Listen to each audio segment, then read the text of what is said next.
காவலரே காவலரே, காவின் நீரும் கையில் தனி சிலம்பம் ஆதிப்பிடி போல ஒருத்தி வந்திருக்கிறார். உம்மை சந்திக்க என்று உமது மன்னனிடம் சென்று சொல்லுங்கள். சொல்ல மாட்டீர்களா? அரண்மனை காவலர்களை மீறி ஆவேச கோலத்தில் உள்ள நுழைந்திருக்கும் நீ யார்? நீரின் இலக்கணமாய் பெற்று பெருமை கொண்ட கரிகால சோழன், அது பூம்புக்காரை எனது ஊர். பெருவணிக மாசத்து வாணியின் மருமகள். என் பெயர் கண்ணகி. உனது முறையீடு என்னவோ? நீதி வழிபார் நெடுஞ்செய்ய பாண்டியனை துணிந்து இகழ்ந்திருக்க வந்திருக்கும் கண்ணகி. என்ன? உனது கொடுங்கோல் அளித்த அவசர தீர்ப்புக்கு ஆளாகி கொலைந்த கோவலன் மனைவி நான் என்பதையும் அறிந்திடுக அரசே, அறிந்திடுக. ஓ, கோவலன் மனைவி சிலம்பு திருடிய கல்வரன் மனைவியா நீ?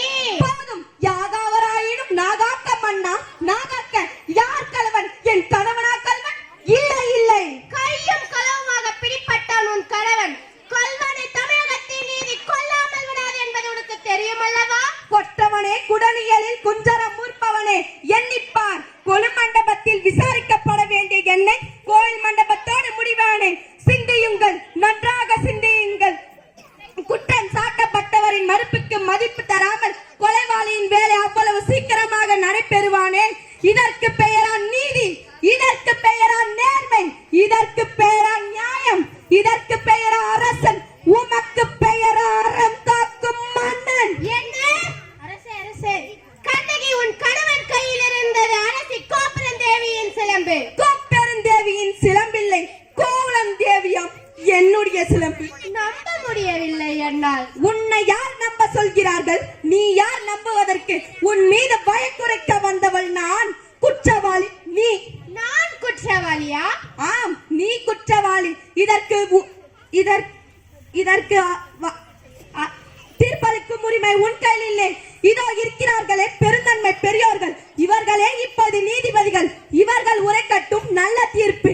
கோப்பெருந்தேவியின் சிலம்பு கோவலன் திருநாள் என்பது குற்றச்சாட்டு. அதற்கு மரண தண்டனை. ஆசர் அளித்த தீர்ப்பு.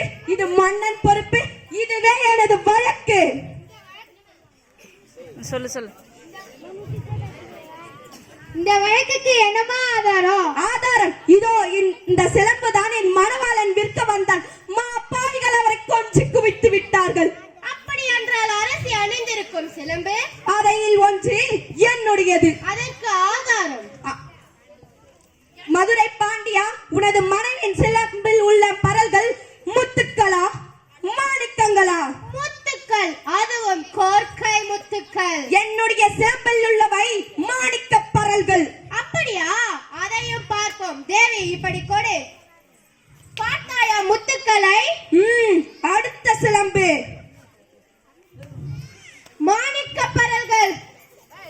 பாண்டியா, மாணிக்க பரல்கள் அல்ல, ரத்த துளிகள். தர்மத்தின் கண்கள் வடிக்கின்ற ரத்த துளிகள். இன்னும் உனக்கு சந்தேகம் தீரவில்லை என்றால் இதோ என்னுடைய மற்றொரு சிலம்பு. மாணிக்க பரல்கள். அமைச்சர்களே, அறப்பெரும் சான்றோர்களே, இதற்கு என்ன பதில்? தலை தொங்கி விட்டதா? நீதி தவிழ்ந்து விட்டதா? வாய் அடைத்து விட்டதா? மதுரை நெடுஞ்செய்ய பாண்டியனின் அறம் வரம் திறம் எல்லாம் மண்ணோடு மண்ணாக கலந்து விட்டதா? ஆயிரம் படைகள் எதிர்த்து வந்தாலும் அண்ணாந்த படை நடத்த உனது வீரம் எங்கே? கம்பீரம் எங்கே? வெற்றியின் திருப்பாடு எங்கே? எங்கே எங்கே எங்கே? மன்னா, மாசு படரவும் மாநிலகையவும் நீதி வழங்கிய உனக்கு செங்கோல் எதற்காக? பாதகம் புரிந்த உனக்கு மணிமுடி எதற்காக? வேந்தர் குலத்திற்கு அழிவு கற்பிக்க வந்த உனக்கு வெண்கொற்றை எதற்காக? தேவி, உன் கணவன் கல்வன் அல்ல, கல்வன் அல்ல. ஆராயாமல் அவசரத்தில் கொன்று வருக அவனை என்று ஆணையிட்டேன்.